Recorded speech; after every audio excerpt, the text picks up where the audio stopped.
Hi, fifth graders. It's Miss Enting. I wanted to give you an overview of the packet that you guys, or I should say booklet.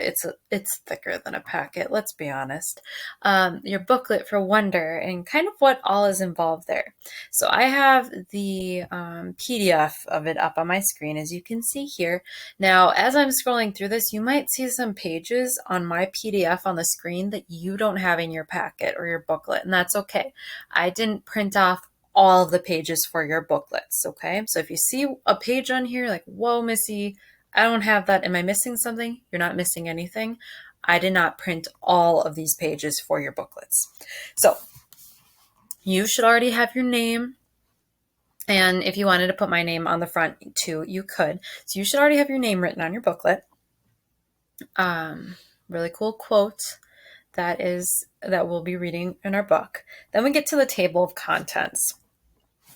So you can see we have a lot of different parts to our booklet, but it's broken up down really nicely. So first of all, background. So that's on this next page. This is background information about R.J. Palacio, the amazing author of Wonder, and kind of a little description of the book. Then we have on page 2, what life is like with Treacher-Collins syndrome. Now, usually we would spend the first day after break talking through these pages together in class. This year's different. Our first week back is distance learning, and that Monday is actually a teacher planning day. So if you're wondering, okay, what exactly is Treacher-Collins syndrome? What does it do? That's what this page is here for. It's for you to read through so that you can know what are some of the effects of a baby being born with Treacher-Collins syndrome. Okay, then we start getting into the pages that you will be working on. So pages 4 through 11, these are your question pages, 5th grade. So and we're going to look at them in a second. So if on a post I say, okay, complete question 1 and 2 after you are done reading today's chapters, then you know to go into the question pages and find question 1 and 2 to answer it. Right after the question pages, so 4 through 11, then we have our vocabulary. And so the vocabulary pages are 13 through 18. So both the question pages and the vocab pages are broken down. So let's go to page 4 so that I can show you first the question pages. Okay, so this is the first question page. We're on page 4. And at the top, it will tell you what part of the book you're in. So our book is split into different parts. Each part is told from a different character's perspective. So part 1, August, it's told from Augie's perspective. He's the main character in our book. And what's really nice about the question pages too, 5th grade, is that they tell you what pages in the book they go with. So when we read page 3 through 23, you know that these are the 2 questions you should be answering. And I will say in the post, okay, answer question 1 and 2 after reading page 3 through 23. So you can see these are the 2 questions you would answer. Then the next day when we read page 24 to 42, again, it tells you page 24 to 42. And so you know these are the questions you are answering. And again, I will say that in the post. So our question pages are broken down into the part of the book at the top, and then they tell you what pages in the actual book they go with. Okay. Then if we scroll through, so you can see we're still in part 1, then you get to part 2, via. And then again, it doesn't start over the numbers. So I could say complete questions 9 and 10. There's only 1, 9, and 1, 10. Question number 9 and number 10. Okay, so if we scroll through all of the question pages, then we get to vocabulary. So vocabulary is also broken down into parts, but they do not tell you the pages. So let's say, for example, in a distance learning post, I say, okay, read chapters 3 through 23, then complete questions 1 and 2, and vocabulary words ordinary through obnoxious, or something like that. What you should be doing in this box is writing down a definition for the word that will help you understand How many of you have read a definition for a word in a dictionary and you still have no clue what it's talking about? That's not what I want you to write down. You need to write down a definition that makes sense to you. You guys know that vocabulary words usually pop up on your test. And I will tell you which words are on there. However, if you have a definition for a word that you have no clue about, you're not going to do well with it on the test. So, one option, let's say we were working on the word ordinary. If you have a dictionary at home, you could grab out the dictionary, flip to the page that has ordinary. Remember, dictionaries are in alphabetical order, A, B, C, D, all the way through the alphabet. Find ordinary, look through the definition. If the definition makes sense, write it down. If the definition does not make sense, who are some resources you could talk to?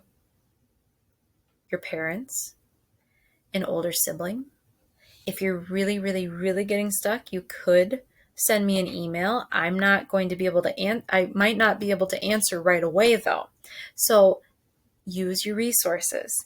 Now let's say you're sitting there going, oh my gosh, Missy, I don't have a dictionary at home. You kind of do. You might not have a book dictionary, but if you open up a new tab on your computer and you type in dictionary.com, look, I'm on dictionary.com. I can type in the word that I want. So we are working on the word ordinary. So I will type in ordinary. I will click enter.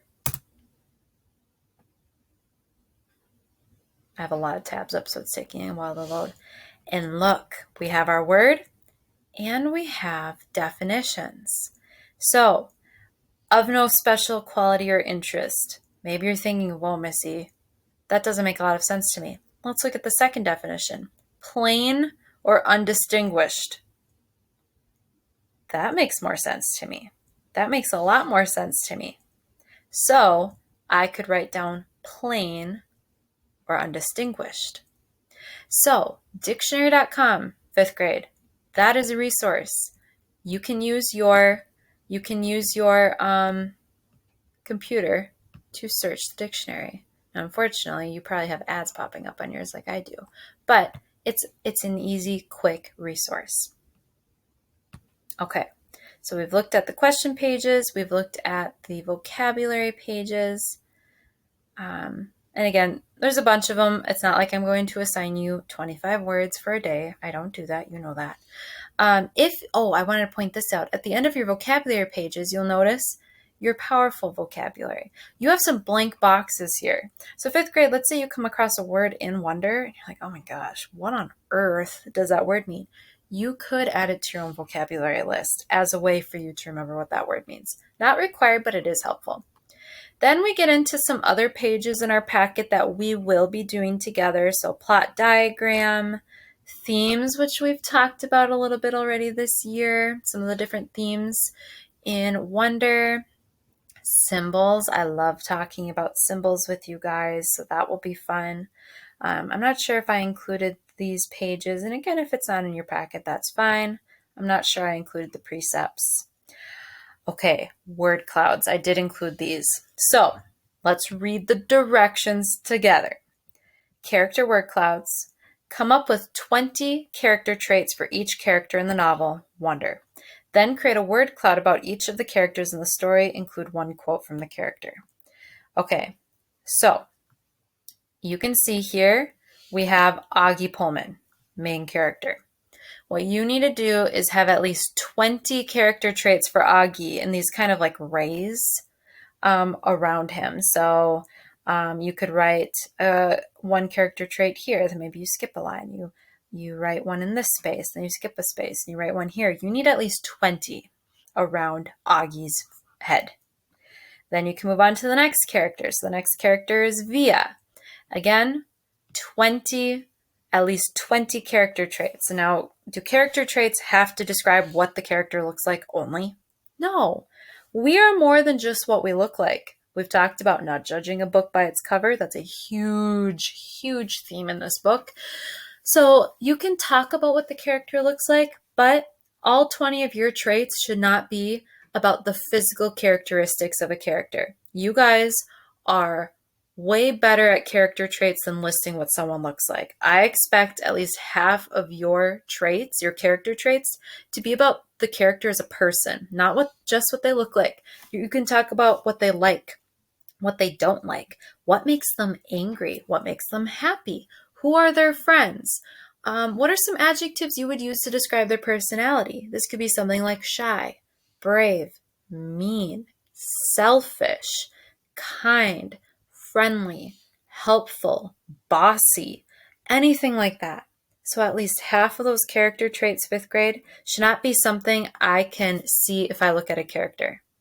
They should be traits that I won't know about until I get to know the character, their personalities, what their dislikes and likes are, their hobbies.